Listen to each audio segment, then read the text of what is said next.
what I'll do is then I'll back step here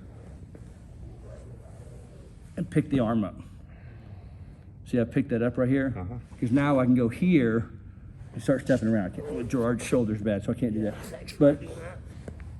But if it stays over here, then, so if his arm, I'm just kind of balancing here, and I'm picking which way does he want his arm to go.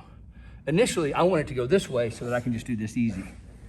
But if he decides he wants his arm to go to the backside, I'm just gonna drop step with his knee going straight up his body and peeling the arm up.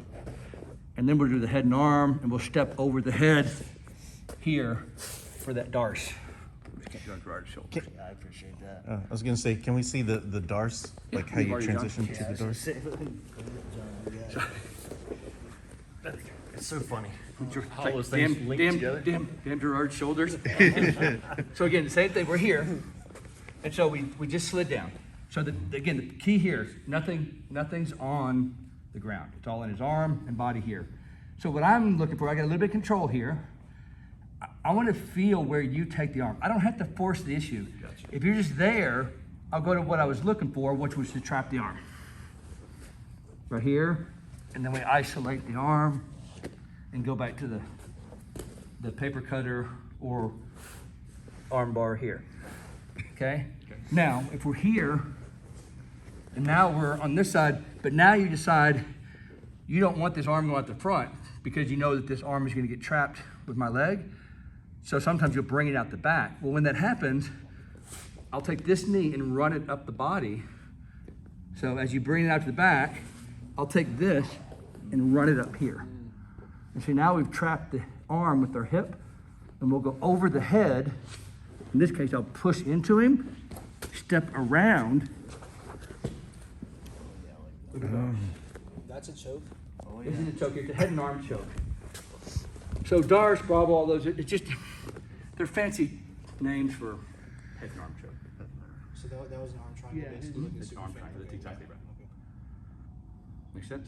But there was one where he was getting onto his side, and you did it from the front. Oh, sure. So in that one, so I'll show you that one from right here. So we're here, and then right as I start turning here, he starts turning across here. And so in this case, as he starts turning and working this underneath, I'm still keeping my weight on him. I'm gonna look to pull this open a little bit while my weight's still pushing, and then we're gonna drive it down. So I'm pulling this, separating it from his body here. I'm gonna open this up, and then we're gonna run it up his body. I'm gonna use my elbow behind his head to block this. And we do the same thing, we come right here, and again, sit down, finish the darce.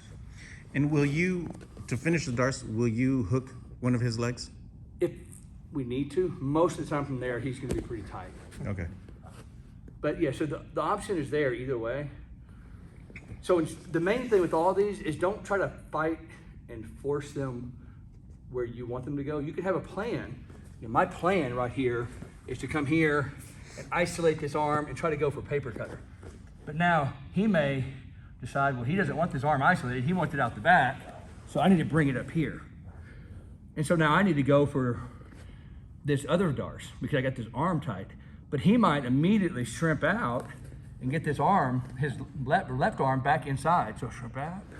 Well, then I need to start looking at, well, can I pull him back across and do something else? So the thing is, don't get too caught up in, oh, I gotta force this.